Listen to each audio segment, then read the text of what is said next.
This podcast is brought to you by Voice and Vision, bringing help, hope, and healing to individuals, families, and communities affected by mental illness, addictions, and disabilities in southeastern Pennsylvania. Welcome to Untold Valor, a podcast with a unique focus on veterans, featuring stories of courage, recovery, perseverance, and strength. Listen to hear veterans share their perspectives on what it's like to battle mental health challenges, combat addictions, and overcome other adversities unique to those who have served. Time once again for another edition of Untold Valor, and looking forward to our conversation as we close out this calendar year with Kathryn. Kat Kirkman is joining us. She is a fourth-generation military veteran, following her in her family's footsteps. Graduated from the United States Air Force Academy in 2011. I could read her whole bio, but it would take half the episode. So we're just going to dive in and talk with Kat this week and listen to her story and see what she's got going on and how she's helping others as well. So welcome in. Kat, how are you? Good. Thanks for having me. Absolutely. Glad to have you and looking forward to hearing your story. Reverend Ben's with me as well. Reverend, how are you, good sir? I'm doing good. How's everyone? Doing very well. Looking forward to our conversation. We're closing out the year here. This is the end of the year, so happy holidays to everyone. We hope that everyone has a good holiday, and of course, we know it's also a troubled time for a lot of folks as well. So please make sure if you do need some help and you're struggling this holiday season, reach out to some of the resources we provide on the podcast. Check the show note descriptions for links and ways to get into contact with folks who can help you if you're struggling. But Kat, let's jump in and talk a little bit about you. Like I said, your bio is pretty massive, so I'll let you kind of kick it off wherever you would like. Tell us a little bit about your past, your time in service, how it affected you, things of that nature. Well, again, thank you so much for having me today. So you hit on kind of the most important things to me. I am a fourth generation veteran, so it is very much in the blood to serve. I say we got better over the years, but my great-grandmother served in the Army in World War II, and then my grandfather served in the Army in Vietnam. Wow. And then both my parents served in the Navy. And then, I got smart and I joined the Air Force. So I was very fortunate to be able to go to the Air Force Academy and study astronautical engineering and work as an engineer, and then eventually a pilot in the Air Force. And becoming an air refueling pilot was really fantastic. Really enjoyed traveling all over the world, and deploying a couple of times to the Middle East as well, and seeing what that was like firsthand. And then unfortunately started to have some medical issues, and ultimately ended up being medically retired from the Air Force. And that was definitely, not part of the plan. Yeah. I planned to make it a career. I loved being an Air Force officer. I still, to this day, think I was born to be an Air Force officer. And so, my commander even said, I know you bleed blue, but it was just not meant to be. And so then I was, getting out and trying to figure out what was I going to do next, and really didn't know, knew I wasn't going to be able to fly, and really needed that sense of purpose and mission to continue. And I didn't think I was going to find it in engineering, and so did a lot of research and found social work. Interesting. And so, yeah, so just a typical story. A little career change, social worker. Yeah, little gear change. Well, let me ask you a question, because I don't know that we've had this particular conversation piece on the show so far. So, many people transition out of the service, and obviously a lot of veterans struggle with the transition back to civilian life anyway. But from a standpoint of wanting to serve and stay as a career and being forced to transition, I don't know if we've had that conversation yet. Did that, kind of provide you with some unique challenges on just emotionally kind of working through that? Because obviously this is something that was in the blood, to your point, and that you wanted to do with your whole career. Oh, yes, it was very much a struggle. And, everyone tells you that transitioning is hard. But it was much harder than I expected. I didn't want to leave. So, I compare it to a bad breakup. The Air Force broke up with me and I had to figure out what I was going to do. And so, and especially not being able to do what I had done in the Air Force and having to start all over not just professionally, but personally. Sure. Do you think that led you to maybe the social work decision? Do you think that had any influence maybe? Possibly, but like I said, I felt very much like being an Air Force officer was number one to me. Obviously, I loved being a pilot and engineer as well, but first and foremost was being an officer and leading by example and being supportive of the team that I was running was the most important thing for me. Gotcha. And so I definitely wanted to be able to continue to serve in another capacity. So since I couldn't serve in the military anymore, I will be honest, I really didn't know what social work was. Nothing wrong with that, right?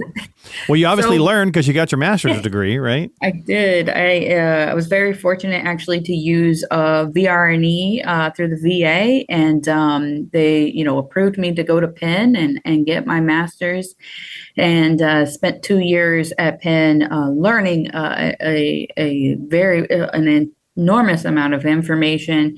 And being able to do field work and getting that hands-on experience.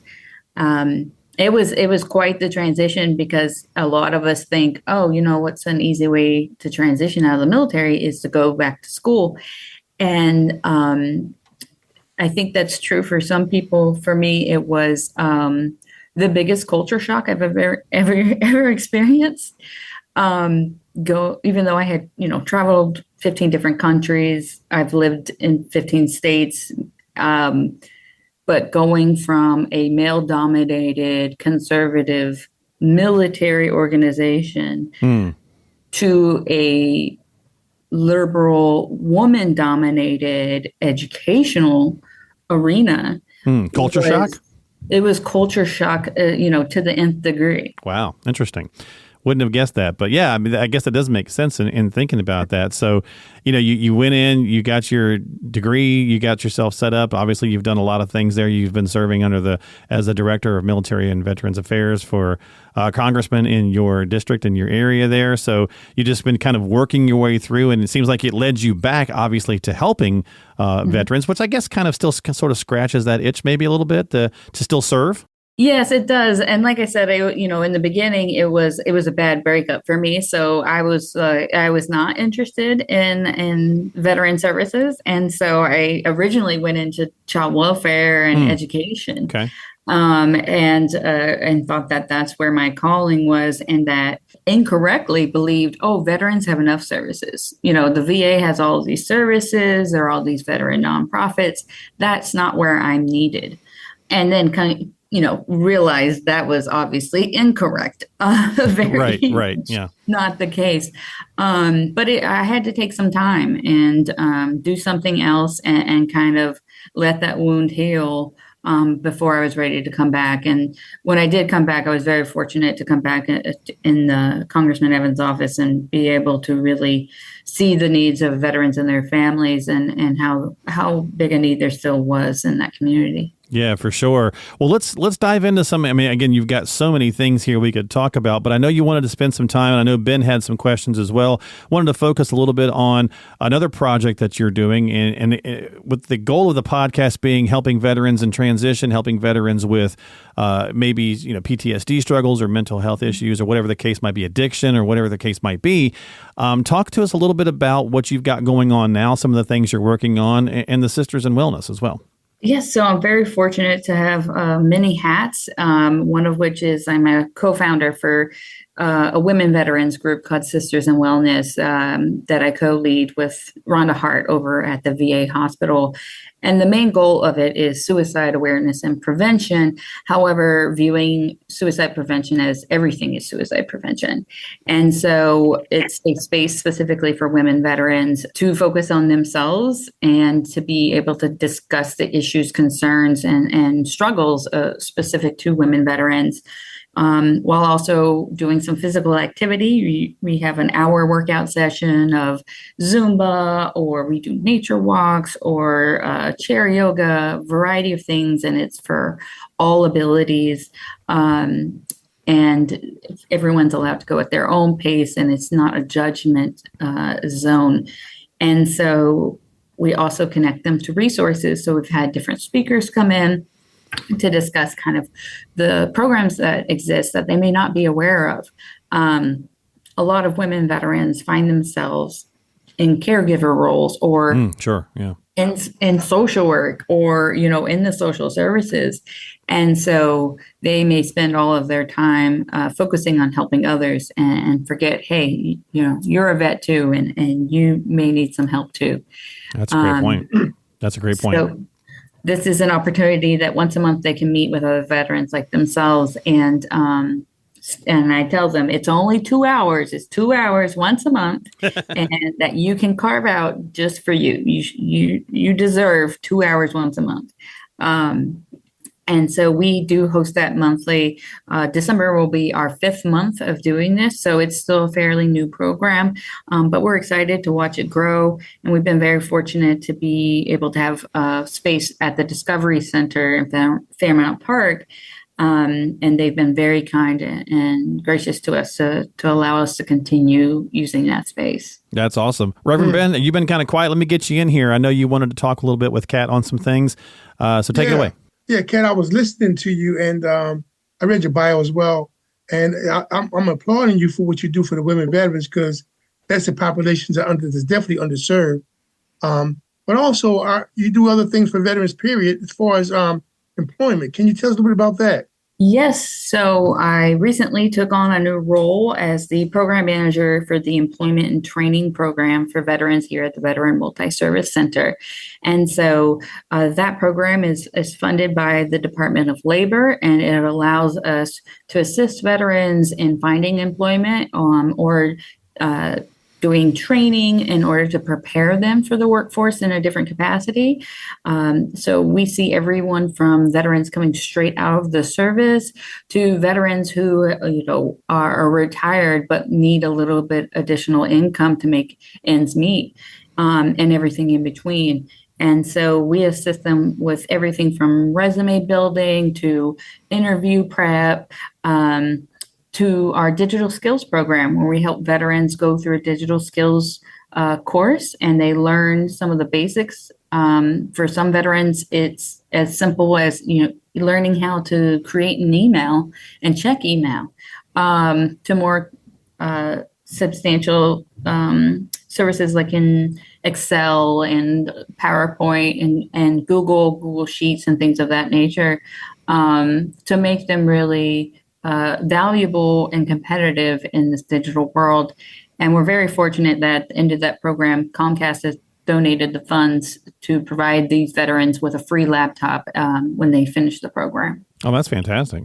Yes, we're very proud of that program, and I'm very appreciative to have a digital skills coordinator to run it as well. And how would folks get involved with that, or if they'd like to take advantage, or whatever the case might be? And we can put links in the show descriptions for this week's episode, so that they would like to click on that or learn more. Is there someplace they can go? Yes, that would be great. So they can go to our website, which is V as in Victor, M as in Mary, center.org. And find out about all of the programs that we have at VMC. I am just one spoke of the wheel, if you will. So we do employment and training, but we also have programs for housing, for mental health, suicide prevention. We have VSOs for those fighting for their VA benefits. And we have offices all across Central and Southeast PA, as well as South Jersey and all of Delaware. So we're definitely here to help. For those who might want to contact HVRP, which is the employment program, directly, our email is hvrp-philly@vmccenter.org. Okay, and we'll put the links in there to make it easy for folks, so they don't have to worry about remembering all that. But yeah, so vmccenter.org, and then of course we'll put the email link in there as well, if folks would like to reach out. So good stuff indeed. Reverend Ben, any other follow-up there? Hey, listen, Kat, I just wanted to say that I was intrigued when I met you at the Livertown event, and I'm so glad that we had a chance to hear your story. I had no idea that you were a pilot. I'm 40 combat missions, so yeah. Yes, I had no idea about that part, but I'm so glad we had the chance to meet, and I'm looking forward to us doing some things in the future. Fantastic. And I'd love to plug the fact that you mentioned that I'm the veteran coordinator for Homecoming 250, which is coming up next year, which is the 250th anniversary of the Navy and the Marine Corps. And we will be having quite the 2-week celebration here in Philly for both of those branches. So my piece there is I am running the veterans or all veterans reunion picnic, which will be on October 12th, 2025. So more to come with that. I'll provide the link for that as well. And we're excited to get thousands of veterans on Independence Mall to celebrate and enjoy some food and live entertainment and each other's. Yeah, exactly. Yeah, and my daughter's in the Navy, so she'll be very excited about that. Although I think she'll probably be deployed at that time, so based on her schedule. But so we like to kind of wrap things up here, Kat, with kind of a final message. Given your story, given the things you've gone through and overcome, and where you've kind of found yourself now in life, and we all know life takes interesting twists and turns along the way. It's part of what makes you got to enjoy the ride, so to speak, even during the tough times. What kind of message to our listeners would you kind of like to wrap up with if they find themselves struggling with whatever walk of life it might be in their transition from military or PTSD or addiction or whatever? Just kind of any final thought or message you'd like to share. I would like to just say, I'd like to say it does get better, and things can seem so dark at times, and a lot of times people think that, they look at my resume or meet with me even today and think, oh, wow, she's really got it together. And it doesn't show that darker side. Yeah. I grew up in an abusive home.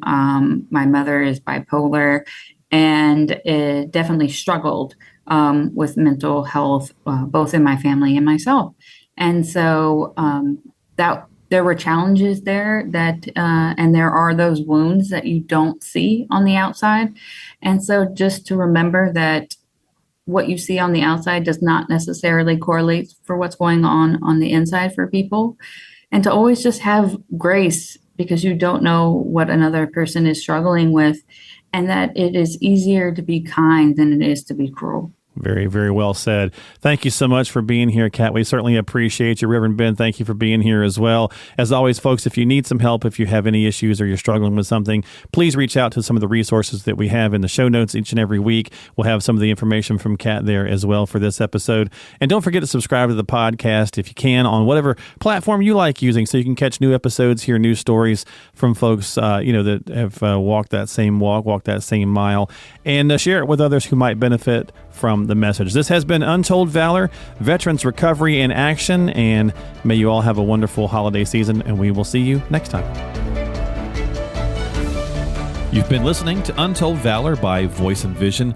We hope you found the information and resources discussed today helpful. As always, thank you for listening and for your support.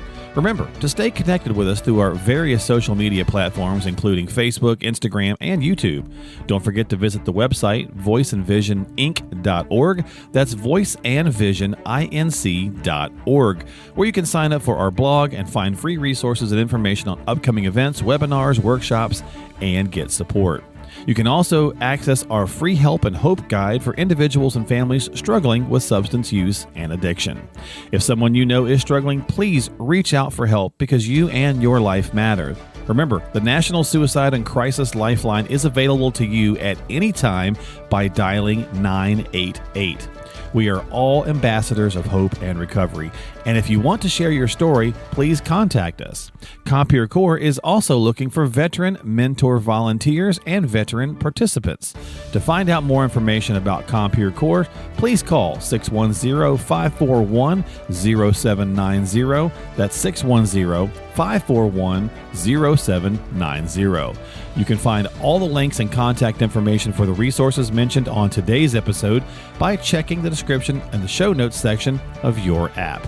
Thank you again for tuning in and for your support. Until next time, this has been Untold Valor.